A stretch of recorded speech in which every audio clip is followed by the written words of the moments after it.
vous remettez en cause le plan d'insertion pour l'immigration, mais est-ce que d'une manière plus générale, vous remettez aussi en cause les actions qui sont faites dans le cadre de la réinsertion?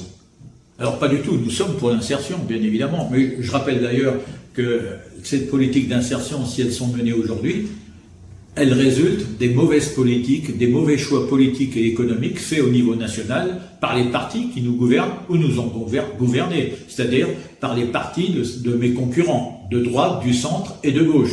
Ils ont tous été au pouvoir et ils ont tous échoué. La conséquence, c'est l'augmentation du nombre de gens qui touchent d'abord le RMI et puis maintenant, aujourd'hui, le RSA. Le RSA, c'est la conséquence de cette politique mondialiste menée au niveau national et même international. Donc, le département, là aussi, il est aux avant-gardes, aux avant-postes, des choix désastreux faits par les partis dits de gouvernement depuis 50 ou 60 ans. Alors, moi, ma question, c'est simple. Est-ce que ce plan départemental d'insertion est efficace? Est-ce qu'en étant bénéficiaire du RSA et en suivant ces parcours d'insertion, comme on dit, comme c'est écrit, est-ce qu'on retrouve un emploi? Alors, j'ai regardé sur le site internet du département de la Marne, c'est pas plus compliqué que ça, chacun peut le faire. Le plan départemental d'insertion 2013-2015, celui qui a précédé l'actuel plan départemental d'insertion, et j'ai pris, page 38, le retour à l'emploi.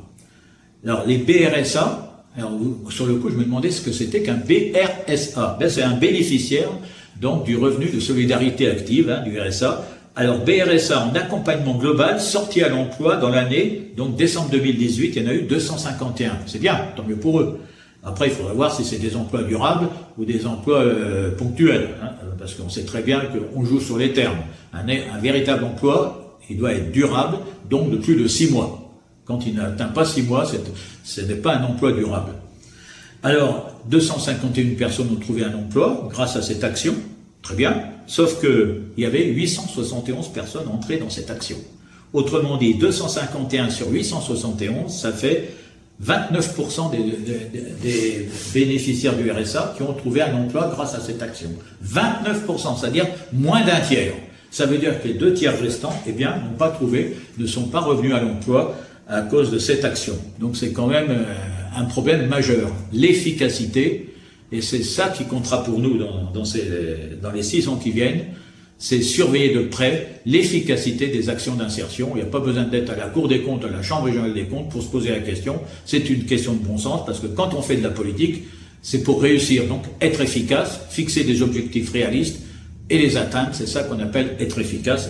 Moi je considère, nous considérons avec ma binôme, que le département ne mène pas systématiquement des actions efficaces en matière d'insertion, et ça au détriment des contribuables qui financent ces actions et surtout au détriment des gens qui touchent le RSA et qui sont trompés par le département, croyant qu'ils vont accéder facilement à un emploi grâce à ces actions.